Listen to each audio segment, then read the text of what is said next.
tout début, c'est bien connu. Il y a la semence déposée par l'homme dans le ventre de la femme. Des spermatozoïdes par millions, un flot, un torrent de spermatozoïdes.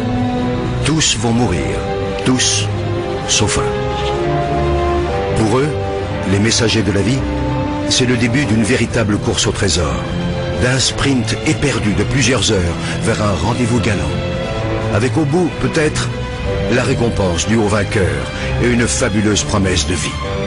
La rencontre avec un ovule.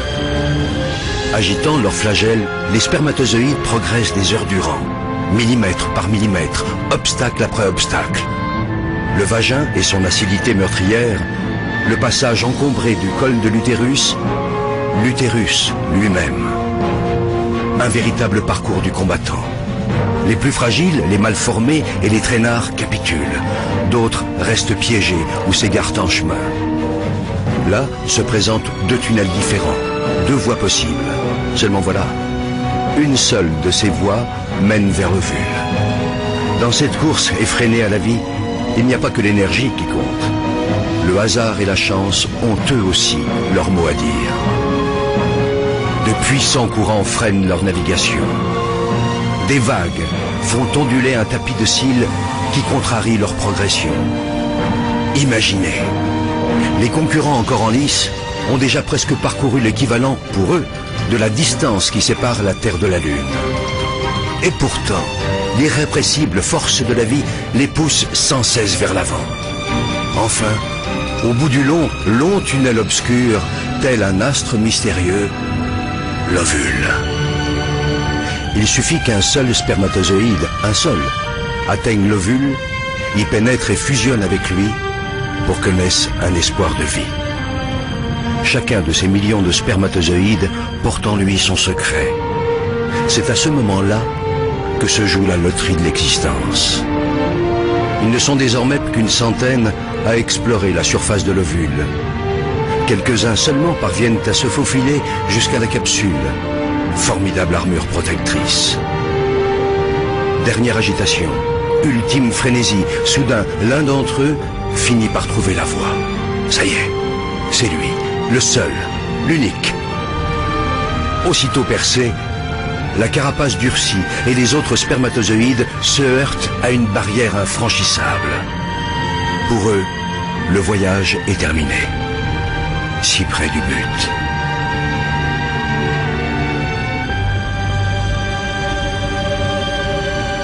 Pour le vainqueur, le périple continue.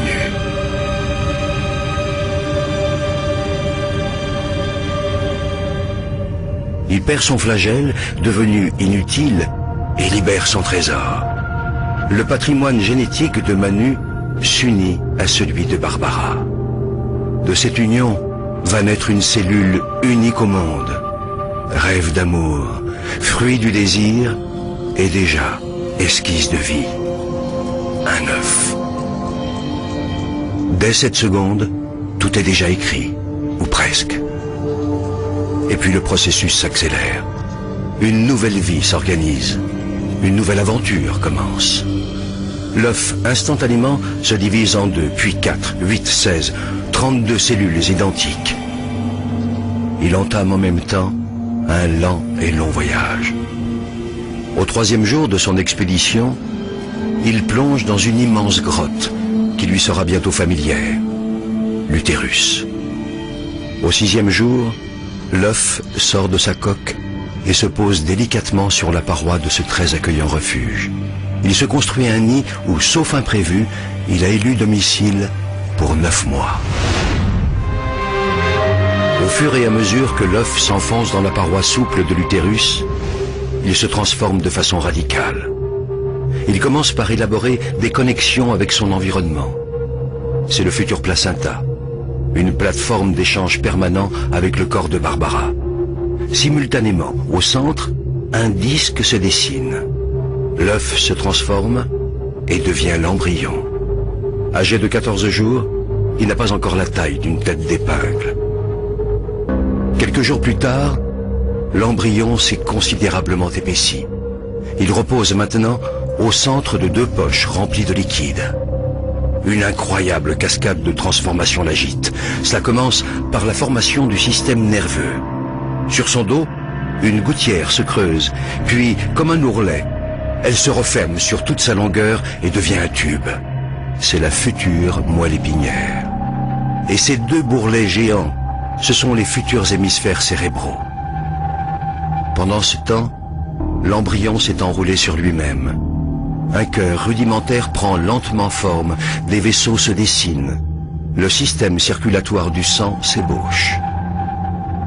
Au fur et à mesure de sa croissance, l'embryon ressemble d'abord étrangement à un poisson, puis un peu plus tard, à un batracien et enfin à un reptile. Tout cela est dans l'ordre des choses.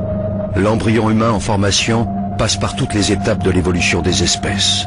Il lui reste même encore une queue, qu'il perdra bientôt. En moins de 4 semaines, l'œuf est passé d'une seule à plusieurs millions de cellules parfaitement organisées entre elles.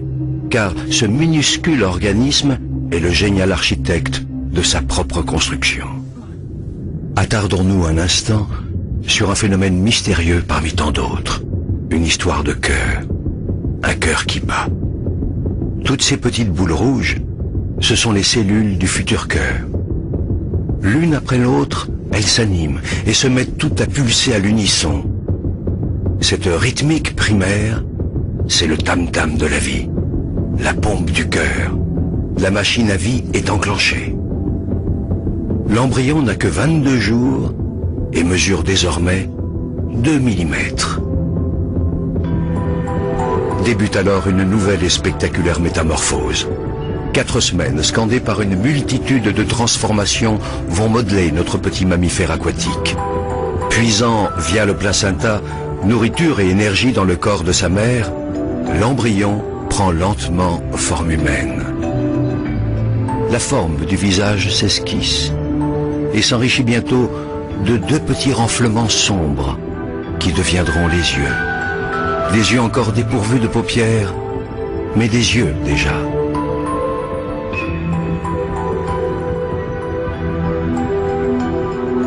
L'ébauche de tous les organes se poursuit. Les cartilages des os, les muscles et les tendons se développent progressivement. L'embryon est maintenant âgé de 34 jours et mesure 5 mm. Sa croissance s'accélère à tel point que chaque jour, il grandit d'1 millimètre. Si les bras et les jambes se dessinent, la queue, elle, se résorbe peu à peu et laissera bientôt place au coccyx.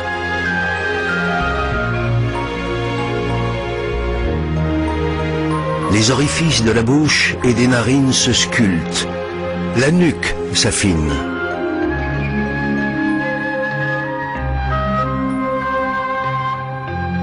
Le cerveau, lui, poursuit en parallèle sa fulgurante évolution et se prépare déjà à devenir le chef d'orchestre de l'ensemble des fonctions humaines. Le petit homme est âgé de 44 jours.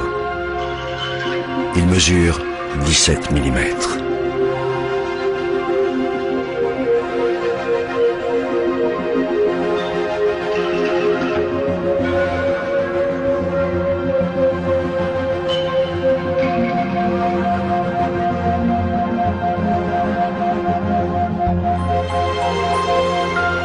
Ses yeux se bordent de fines paupières protectrices. Les os de son dos se solidifient, sa tête se redresse. Son cœur, ses vaisseaux sanguins essentiels et la plupart de ses organes ont trouvé leur place définitive et se mettent à fonctionner.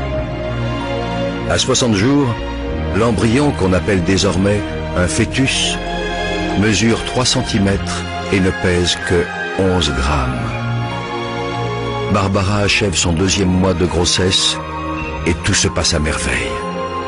Son enfant dispose de 7 mois encore pour grandir dans la tiédeur de son ventre, dans un univers protégé. Est-ce un lointain écho du bonheur de ses parents? Jusque-là, quasiment inerte, voilà que le futur bébé de Barbara et de Manu commence à bouger. Ce ne sont encore que d'imperceptibles tressaillements, trop ténus, pour que la mère en ait conscience. Pour comprendre ce qui se passe, essayons d'aller voir l'invisible. Pénétrons dans le cerveau de l'enfant à venir. Ici, à chaque minute qui passe, des neurones apparaissent par milliers. Simultanément, ces neurones se connectent les uns aux autres. Ingénieux agencement qui va permettre au fœtus de commander ses muscles et l'ensemble de ses organes. Les informations sont transmises sous forme de messages électriques et chimiques. C'est ainsi qu'à sa naissance, l'enfant de Barbara et Manu possédera plus de 100 milliards de neurones connectés les uns aux autres par 1 million de milliards de contacts. Même le réseau téléphonique ou informatique le plus sophistiqué du monde n'est rien en comparaison de cette formidable complexité du cerveau humain. Derrière cette fabuleuse machinerie, c'est le siège de l'esprit qui se développe lentement. Ici s'ancrera le goût du pain, de là jaillira le plaisir du verbe. Ici se déverseront les joies et les chagrins, et de là émergeront les rires ou la colère. Comme si l'écho de cette kyrielle de transformation résonnait en lui, le fœtus s'agite en tous sens. Mais Barbara, elle, ne sent encore rien. Le repas que Barbara vient d'absorber glisse le long de son œsophage. Dans son estomac, les aliments seront broyés et dissous en nutriments, sucre, graisse et protéines. Après bien d'autres péripéties digestives, ils rejoignent sa circulation sanguine.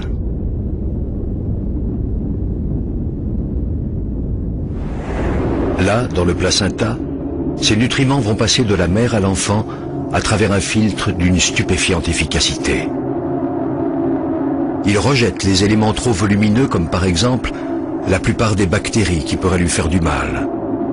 Les autres, plus petits, peuvent franchir le barrage. Oxygène, sucre, graisse, protéines, vitamines, minéraux, mais aussi, attention, l'alcool et la caféine.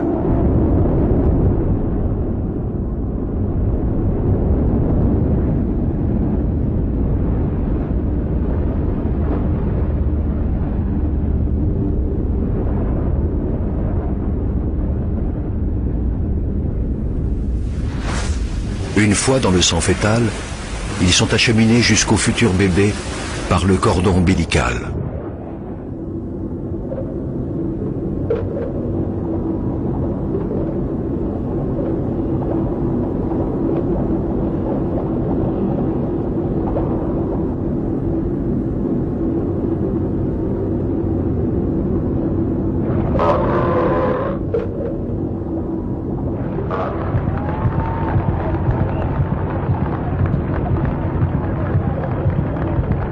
Heureusement pour lui, le fœtus possède son airbag personnel.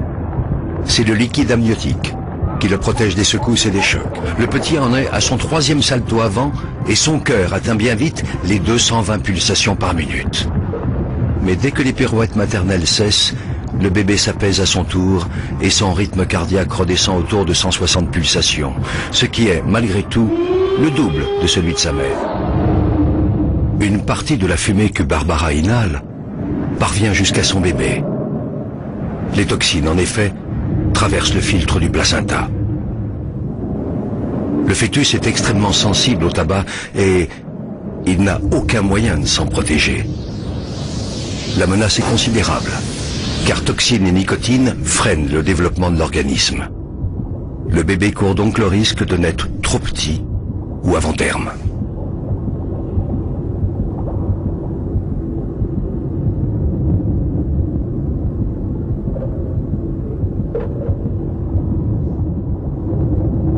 D'autres substances toxiques représentent des dangers potentiels.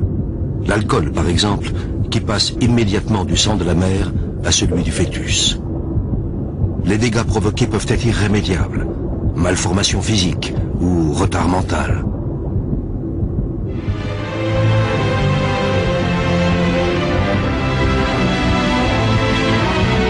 Le fœtus, à mi-chemin de son évolution, est encore bien petit. Ses organes sont déjà formés et en place. Désormais, ils vont se développer à un rythme constant et régulier.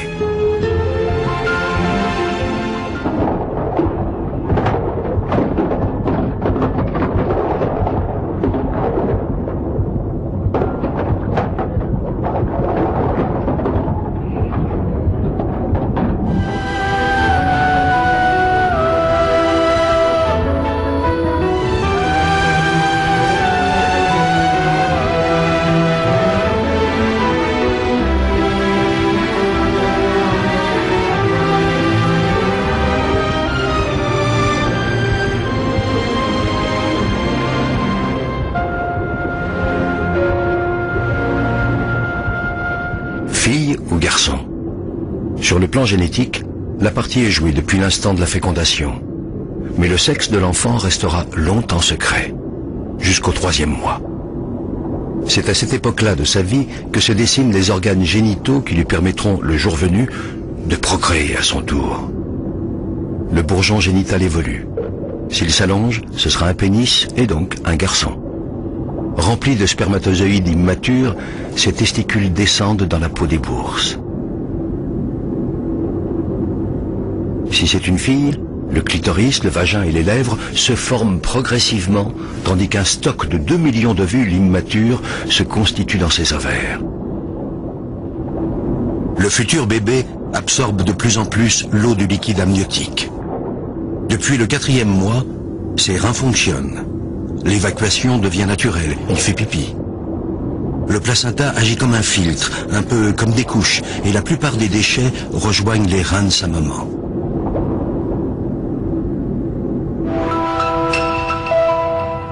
Grâce à l'échographie, le mystère est levé. Ce sera donc une fille. Rappelez-vous, le grand loto de l'existence. Le spermatozoïde de Manu était porteur du chromosome sexuel féminin. Ici, nous entrons dans le monde fascinant de l'hérédité, et c'est au microscope qu'il faut observer ce prodige de la nature. Au commencement, à l'instant de la fécondation, la combinaison des patrimoines génétiques de Barbara et Manu a donné naissance à un œuf unique, portant toutes les potentialités de leur future petite fille. Ces caractéristiques sont inscrites au cœur des gènes et ces gènes sont enfilés comme des perles sur un long collier qu'on appelle l'ADN. Mais la magie ne s'arrête pas là. Chaque fois qu'une nouvelle cellule se divisera au cours du développement de l'embryon, puis du fœtus, l'ADN se reproduira à l'identique dans chacune des cellules.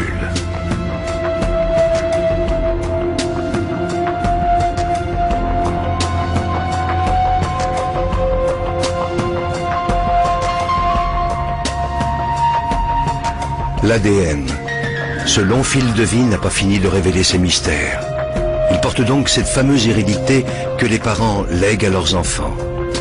La couleur de nos yeux ou de nos cheveux, notre groupe sanguin, mais aussi nos forces et nos fragilités. Tout semble donc inscrit dans nos gènes. Mais nos combinaisons génétiques évolueront dans le temps, seront soumises à notre environnement. Beaucoup reste donc à écrire, et heureusement.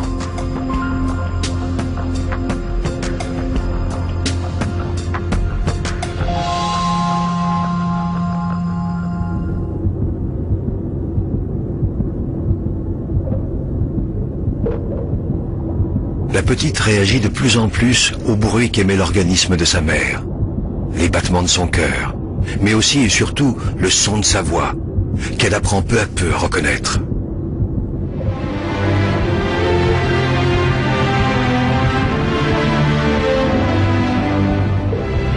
À 6 mois, l'ossification du squelette se poursuit encore.